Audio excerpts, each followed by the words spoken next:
Toledo, we're famous for glass, Art Tatum, Tony Pacos, Jamie Farr, a world-class museum, the Toledo Mud Hens and Walleye, an outstanding zoo and public library system. But who are the people that make our city so great? Welcome to the Soul of the Glass City podcast. I'm your host, Monique.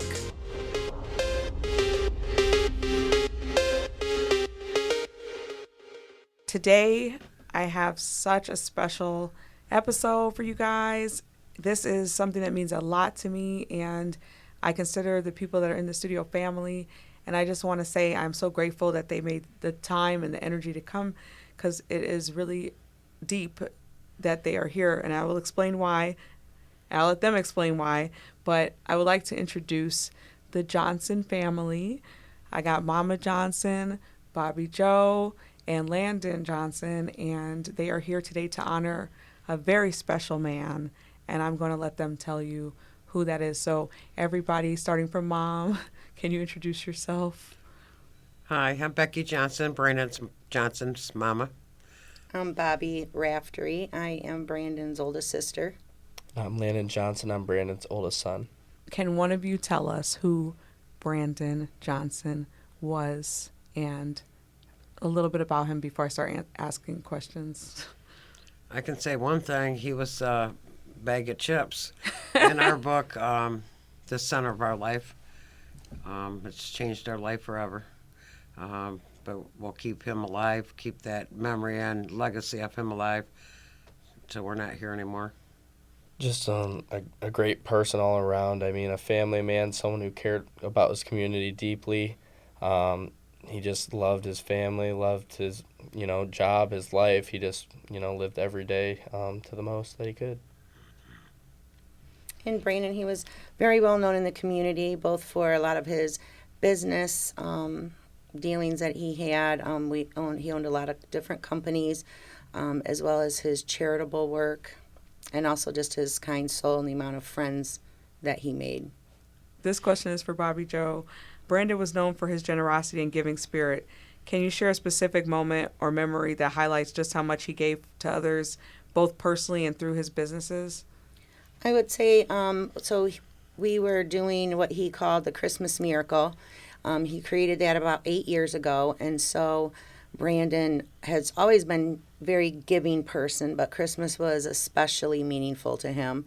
And kind of growing up in a household with limited means, especially as children, it was really important for him to make sure that kids had Christmas. And so once he created such a solid base of friends and colleagues, he kind of used that power to raise money and basically make sure that kids at the homeless shelter here in Toledo had Christmas every Christmas. That's beautiful. Your father was deeply involved in charity work, especially during the holiday season. How did his Christmas gift-giving program and the trolley ride shape your own understanding of generosity and giving back to the community? Yeah. I think what goes unseen is a lot of the stuff that he was doing, besides the charity work. I just know growing up, there were so many different occasions where he'd help people out, lend money, expect nothing in return. He just did so many different things, take, employees on trips. Like even with me, we'd go to like a Bengals game when I was younger. He'd bring his employees with us, take one of our buses. So the charity work's just kind of the cherry on top of everything that, everyone got to actually see. I still get stories today that I didn't even know of him helping people out. So it's just very heartwarming to know how giving my dad really was. As his sister, what was it like watching Brandon grow up as a child? What did you think when he started his own trucking business as an 18-year-old and becoming such a successful entrepreneur when he had all those businesses and stuff? Well, I know that we were living at home when he started his business, and we were started that, and he had bunk beds living at home, and started with one truck that grew into 68 dump trucks in Northwest Ohio. And at his funeral, I kind of told a seashell story, and this was like the first memory that I have of his entrepreneurship. And he was probably 8, and I was probably 14, and we went to Florida for spring break, and I would get up in the morning with my grandpa and collect seashells, and just to pass the time, I would paint and decorate them. And then one day Brandon was like, oh, we should sell those. And I'm like, you're not going to sell seashells. Like, that's embarrassing. From the seashore. And yeah, and so he got a little tray and he took them out there and he was like, seashells, 2 for $1. And he sold the whole tray. And I was like, oh my God. And so then the next day we collected even more seashells.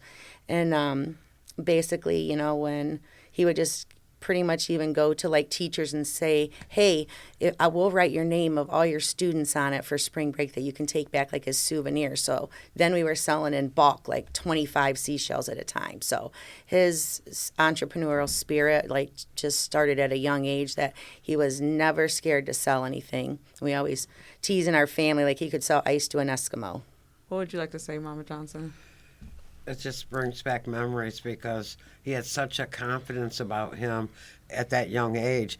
I even said, to my husband, my God, he can't go out there with that big old tray from the condo and sell. And after a day or two, my parents took them, Bobby, Joe, all the other sibling cousins, and myself, we took all the kids into a little town that had souvenirs to buy psychedelic shirts that they wore together on the beach. And they had like $80, $90 in that, and Brandon just wouldn't stop. He'd go up and down there. One would wash, one would collect, one would paint, one would blow dry. But Brandon was always at the top of the list, bossing his sister around how many more we needed. And people were literally walking up and down the beach yelling up to the second floor of the condo how many more shells they wanted. So he got it way at an early age. Landon, what do you know from your dad, how he used to prioritize you guys? You said he loved spending time with his family. What are some of the favorite memories of him being with you in your childhood, added to the ones you've already shared? And what do you carry with you from those times? Yeah. The first thing I think of is just all the vacations we went on. Every year he made it a priority to spend family time. I know he was on the phone a lot, but he always made it possible. We went to a lot of different places that a lot of kids aren't fortunate enough to, go to. So, as a 20-year-old kid now, I can say I've been to, a lot more places than even a lot of grown adults have been. So I'm very thankful for that. And then just even, it'd be a random day of the week, a Wednesday, and he'd take the whole family out for dinner or take us to the movies or go bowling. He just was always he always wanted to do something fun every day and just put a smile on everybody's face. So I would say, a combination of all those things. So what was your most favorite vacation that you remember? Definitely Hawaii. Surf. We got to surf for the first time, and learning how to do that in that beautiful water was definitely my favorite. Bobby Joe, Brandon had a knack for always thinking about the next big idea. Can you tell us about a time when you saw him come up with a new project or initiative that surprised you, other than like the seashell story? Nothing ever actually surprised me. His ideas were always big and huge. He really just kind of had that persona that anything was possible, and I think that was one of the biggest things that we learned from him. And most of his ideas worked. I mean, we've owned 8 different companies over a period of time. Some were big, some were small. There's a few things that don't work out. I mean, any good successful entrepreneur isn't in business without having some failures, but he loved Toledo and he loved to bring things to Toledo. He did that with a lot of the unique limos that he purchased, and he bought this hot tub trailer and was going to do Mega Matchmaker, which is like a reality dating show for Toledo. And, there was a lot of cost and a lot of specifics that were involved in those, but he just, was always thinking big. I know that some of the ideas probably didn't get off the ground, but most of them did. So he had a really good track record. Mama Johnson, what do you think was one of the craziest? Well, as soon as she said that, the one thing, he was so bent on having the Mega Matchmaker. He just wouldn't let go of that idea. He wanted me on the dating panel. The hot tub trailer was another one, but those never really took off. But the time that they were, it was his season, was a lot of fun. Just the dream. I mean, he had production chairs with his wife's name on them. But some of the not the smaller things, but I just remember a lot. One in particular, we went on a cruise, all of us. we all get off, go to the beach, go to tubing or something fun. And I remember him getting off the ship, and we noticed there was a lot of senior citizens all by themselves right off the ship. So when we got back 8 hours later, he looked at those people and he felt so bad. You could just see he was traumatized that they hadn't got up and left. And he goes, "Why didn't you guys go do anything?" And he goes, "Oh no, shots for all of them," and they were all senior citizens. And he just made those older people, they got behind him singing "Ole Ole" all the way up the ship. That's just how he was. He couldn't stand it if somebody wasn't just having fun. And I think that's why he was so popular on the charity part of it. I would see him sometimes. I would just lurk in the background, and you could just see him watching these people, whether it was open up presents or going on a trip. It was all about making them have something that we had. He enjoyed it only for himself. He just enjoyed watching the faces on those kids and the people, the adults. I was fortunate enough to meet him 2 weeks before he passed away, and I met you first, and you said, "You remind me so much of your son," and I'm like, "What does your son do?" And he's like, You're like a lot of stuff, like you. And then we find out that me and him have the same birthday. Right. So I remember that the energy, you felt it, and Right. then I get to meet him, and he's everything that everybody says he was, and it's just like really amazing to even get to know him, and then to do the Christmas shopping with you guys, and how he fed everyone while they were packing gifts, and those kids, and how happy Right. they were and everything. So I just feel really blessed that I did get to meet him. I do have another question for you, Landon. So everybody knows him, your dad, or knew your dad for his entrepreneurial spirit, and having all these successful businesses. But how did that inspire you? Because now you also help run his business now. How, is that a lot, and how do you feel, and how does that inspire you? Yeah, it's definitely a lot. I'm working full time at the business now, and I'm full time in college still. All online right now, so my schedule's pretty busy. I get home from work at like 6 o'clock. I go straight to my laptop, start doing my exams, studying whatever I need to do. But just as far as how he inspired me, it was just the way he lived every day. He worked hard, but he also taught me. He said, "Work hard, play hard." So he wanted to put the time in to provide for his family, but he also wanted to enjoy every day. So I think he did that by the way he lived and how the way he treated others, and he always wanted everyone else to kind of follow that same motto. I remember hearing that Brandon often helped out employees who were facing hardships. How did the balance of being a tough businessman, with him being so generous, and caring towards those around him, how did he balance that? That was definitely a delicate balance. He was a very tough businessman. He put a lot of blood, sweat, and tears in 27 years of starting our company, and basically, we were very protective over that. But he would also, just give of himself and give of the company. So if an employee was getting evicted or they didn't have a car to get to work, he always did what he could. Just without thinking about it or how they were going to pay him back or what they were going to do. Like if they needed help and he had the means to do so, he would help them. And even there's been more times than not probably that came back to not be a good choice from him, that, he can help people and, they didn't always appreciate it or whatever, but it really never stopped him from ever trying. Like he didn't let that taint him like it would some people. Like even myself, I'm like, why do you just keep doing this? And but you couldn't change his mind. He would always a second chance. He would always give somebody a second chance, and probably a second and third and fourth also. I remember, Mama Johnson, that you said that he just was inspired by the struggles that you had as a mother when he was younger. What do you think about that? Like, how did you feel about that as a mom, knowing that the things that you went through, that your son actually was, inspired by it? And I think Brandon at a very young age took over the household of being the man of the house. And I think that's why it's so hard, and it's not just myself. The cousins all knew what he was the fun one. Brandon and I had Brittany at a later age, so he just tended to Brittany, and not that she didn't get all of her basic needs, but I was struggling myself with the trucking company and pregnant with Brittany at a age. And Brandon just made it easy. And that was simple things like trying to find somebody that could fix the lawnmower or take Brittany to get her ears pierced. I think that's what makes this whole thing so difficult. He was our guy, not just my son, but the siblings, the grandkids. At one point, we had some of the grandkids said, "We want to live at Landon Johnson's house." I mean, he was just fun. Even on a bad day, he never hung on to grudges. He just tried to fix everything.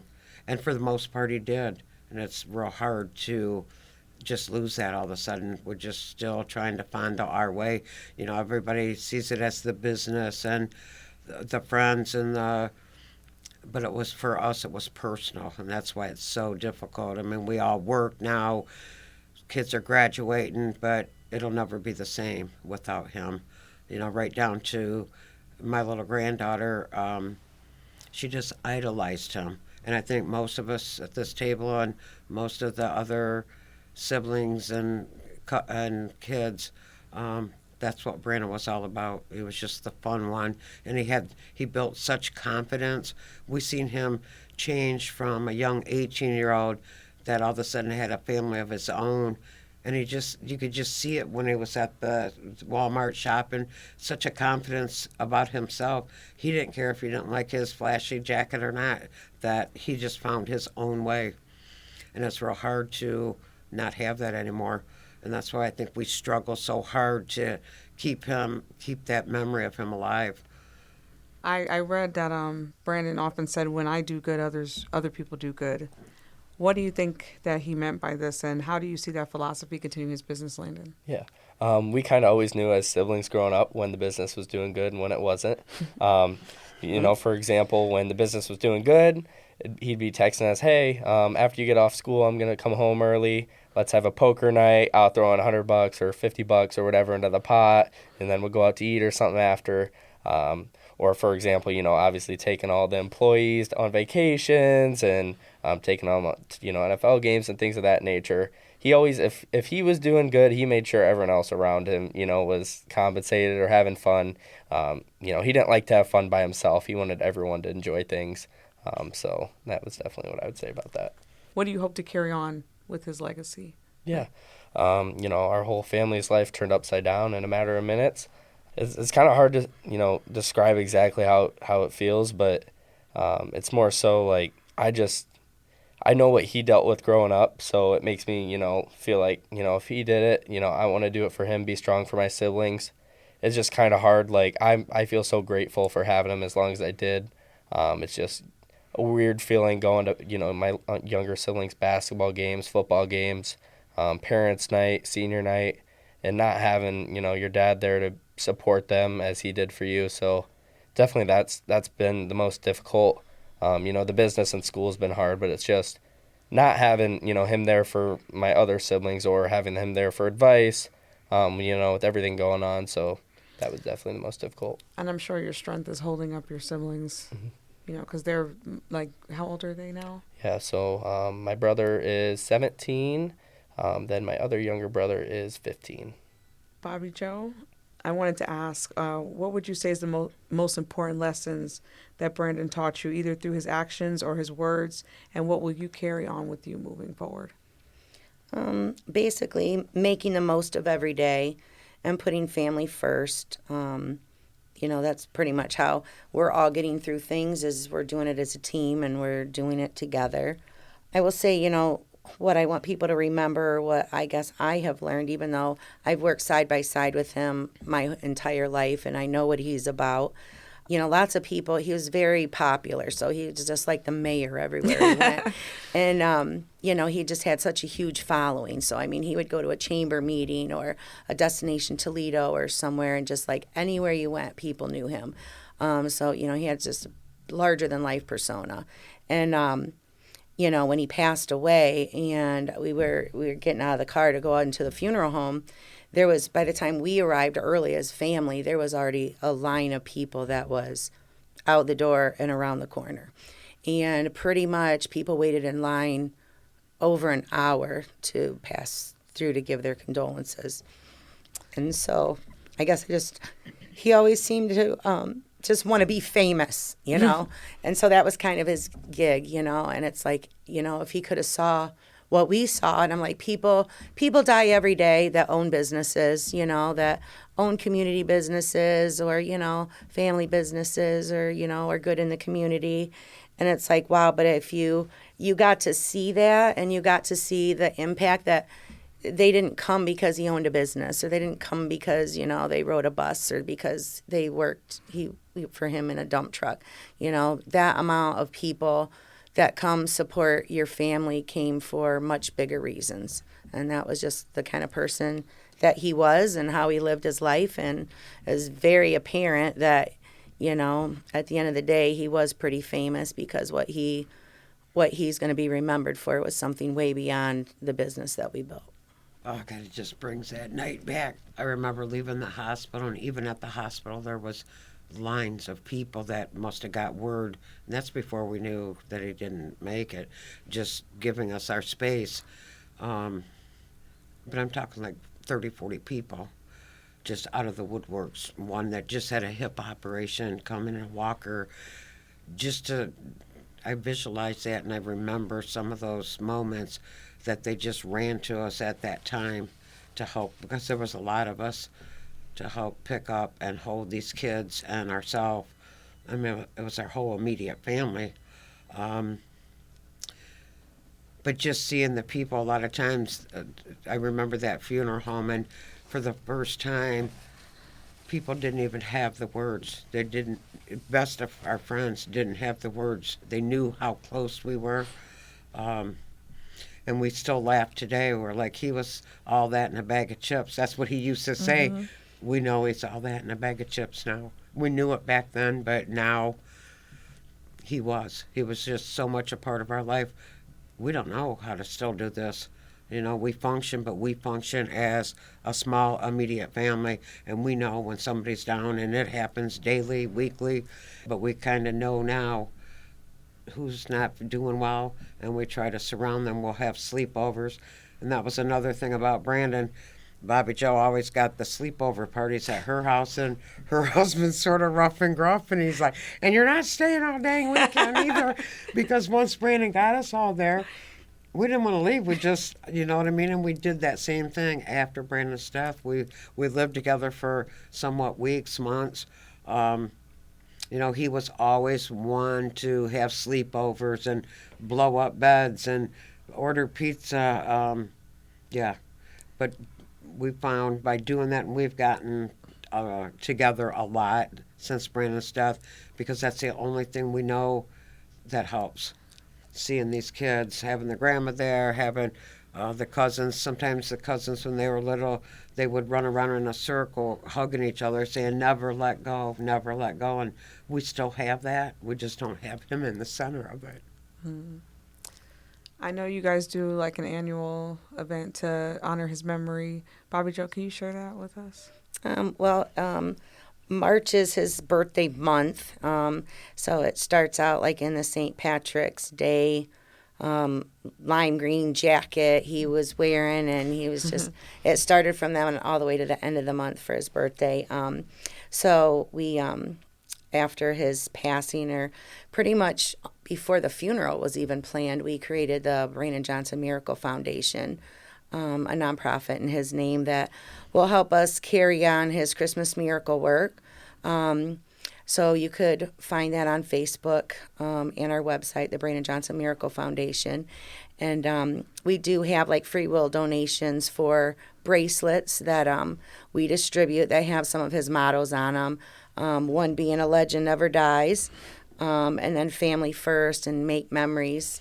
So, you know, we're not as good at Brandon. He was one of those that would call up a business associate and say, hey, Christmas is coming. I'll be there in 5 minutes to pick up a check. Like, it was just not, you didn't ask. He just came, and I'm coming to pick it up. You know, and so we don't really have that kind of gift of gab like he did, and so it takes us a little more effort to put things together. But we do plan on carrying out his every Christmas mission.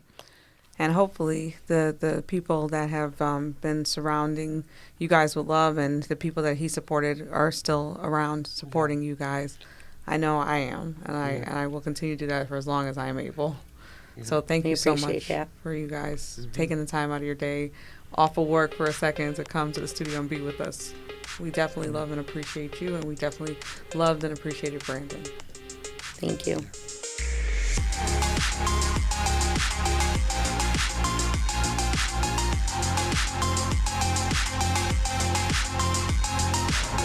Thank you, everyone, for listening. I'm your host and producer, Monique. My executive producer is Chris Pfeiffer. Join me next time for another exciting episode of Soul of the Glass City podcast. For more information, if you have questions or comments, go to wgte.org/soul.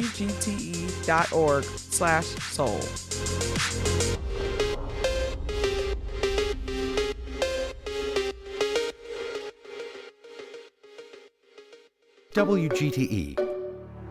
Voices around us.